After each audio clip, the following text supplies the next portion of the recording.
अस्सलाम वालेकुम जी, क्या नाम है दोबारा से बता दें और कभी रिश्वत मांगी? जी, इधर आपने वीकली अगर एक मुलाकात करनी है ना आपने, तो कम से कम मुलाकात के लिए आपकी पॉकेट में 10,000 लाज़मी होना चाहिए कि आप इस गेट से बिन उस गेट से आप जाएँगी और मुलाकात टिल एंड तक, यानी जो अंदर हवाला जो बनाई हुई है, वहाँ तक आपने पैसे देते जाना है, तो आपकी इज़्ज़त से मुलाकात होगी। नहीं तो वो ऐसे आपको ज़लील करेंगे कि इंसान की सोच तंग हो जाती है कि एक आगे हम प्रॉब्लम में, एक मुसीबत पड़ी हुई है, एक जो भी कह ले, खुदा की तरफ से कह ले, जो मुसीबत में आए हुए, एक मुसीबत ये है कि इनको अगर आप इनकी जेब गर्म नहीं करेंगे तो आप सुकून से मुलाकात नहीं कर सकते। शिकायत लगाई बड़े अफसर को कि सर ये देखें आपके क्या करें सब बॉडी।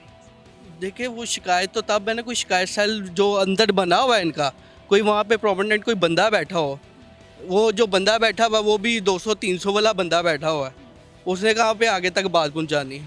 कुछ अर्सा पहले जो है ना, अगर आपने आटा भिजवाना होता था, सुई भिजवानी होती थी, कोई फिरकी भिजवानी होती थी, तो वो अलाउड नहीं है जेल में कि 200 रुपये दें और वो चीज़ भिजवा दें। आजकल क्या रेट चल?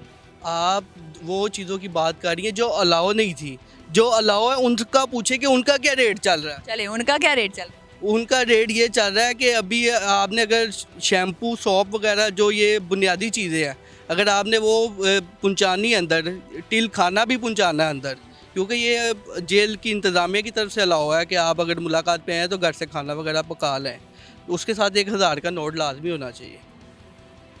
अब नीला नोट चलता है जी, लाल नोट की कोई इतनी वैल्यू नहीं रही, हरे नोट की भी इतनी वैल्यू। वो तो कहते हैं महंगाई बहुत हो गई हुई है, वो तो कहते हैं, वो तो मुंह से कहते हैं महंगाई बहुत हो गई है, हमारा कुछ सोचे। चलें अब आप हमें सारे पॉइंट्स बताएंगे जो जो रिश्वत पॉइंट्स है। वैसे तो चेकिंग पॉइंट्स होते हैं लेकिन यहाँ पर रिश्वत पॉइंट्स हैं। जी, फर्स्ट पॉइंट है ये जो रेलवे ट्रैक से जो पहला गेट है, वहाँ पे आप एक 100 का नोट लगाएंगे तो आपकी गाड़ी अंदर आएगी। फिर यहाँ पर जो ये मेन गेट है, ये मेन गेट पे आपने अगर गाड़ी अंदर ले जानी है तो वो पहले तो वो कहेंगे नहीं सर, गाड़ी अंदर अलाउ ही नहीं है, गाड़ी अंदर जा ही नहीं सकती। यहाँ पर कम से कम आपको 500 रुपया देना है, क्योंकि आपके पास गाड़ी है, आप उस पर भी 2,000 का फ्यूल डलवा के आए हुए हैं, तो उनका भी तो बेचारों का 500 रुपया हक बनता है ना कि उनको भी दें।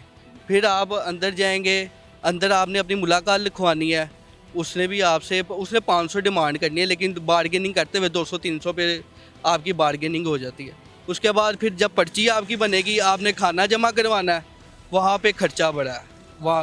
वहाँ पर देखिए, आपने खाना भिजवाना है और कोई टावल वगैरह, शैम्पू वगैरह चीज़ें भिजवानी है, उन्होंने कहना नहीं नहीं नहीं, लाओ चीज़ें लाओ, ऐसा ये तो जा ही नहीं सकती भाई। एक तो उनका एटीट्यूड, बोलने की टोन, बोलेंगे वो उसके साथ ही अच्छे तरीके से जिसके पास बाबा कायदे आज़म है। कायदे आज़म साहब तो चले गए हैं, लेकिन मैं नहीं कहता वो चले गए, वो अभी तक हम सब में ज़िंदा है, हमारी पॉकेट्स में। असल में जिंदा ही वो हैं जी। हाँ जी, ये असल में ज़िंदा ही वो है। आपके पास कायदे आज़म साहब हैं तो आपसे बड़ा सेठ कोई नहीं है। वहाँ पे फिर आपका देखिए, आपने खाना अंदर भिजवाना तो 1,000 रुपया तो चल लगना ही है लाजमी, उसके बगैर गुजारा नहीं है। उसके बाद फिर आगे फर्दर आपने अंदर जब हवालात के पास जाना है मुलाकात करने, वो जो शेल्टर में। शेल्टर में, अब देखिए बाहर मेन गेट से तलाशियाँ हो रही हैं, उसने भी आपकी तलाशी लेनी है, वो ऐसे ही आपको तंग करता रहेगा कि नहीं ये चीज़ नहीं जा सकती, ये चीज़ नहीं जा सकती। वहाँ पे भी आपने उसको 200-300 रुपया लगाना है।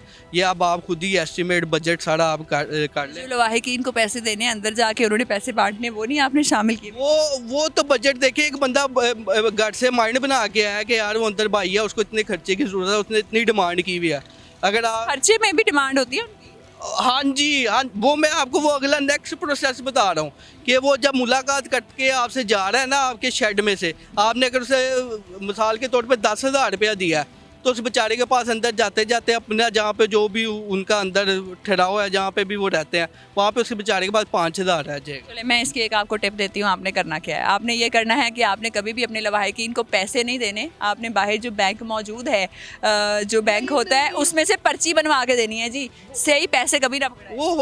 वो तो डाकू बैंक है।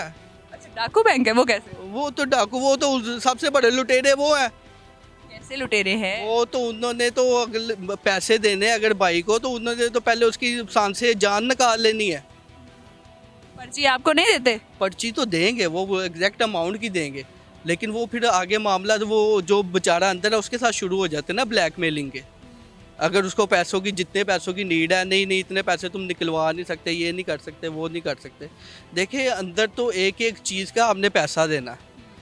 आपने अगर मुशक्क़त नहीं करनी उस चीज़ के भी, अंदर तो हफ्ते मंथलियाँ लगी हुई हैं, वीकलियाँ लगी हुई हैं अंदर। हांडीवाल के क्या हवाले से क्या हाल है? इधर का खाना खाते हैं कि हांडीवाल रखा हुआ है आपके जो शख्स नहीं वो आज भी ना, यानी उसे हमने सारा, यानी वो कह ले राशन में वो ऑयल वगैरह, मिर्च मसाले वगैरह ना, आज उसको अंदर पहुंचाए हैं। वो अंदर का खाना है कहाँ पे, अल्लाह माफ़ करे, अल्लाह किसी को भी यहाँ इन दीवारों के पीछे ना लेके जाए। मैं तो बस, मेरी अल्लाह से यही दुआ है। जो बेचारे अंदर, अल्लाह उनकी मुश्किलात आसान करे। बाकी आवे का आवा ही ख़राब है, मैं तो ये कहूँ।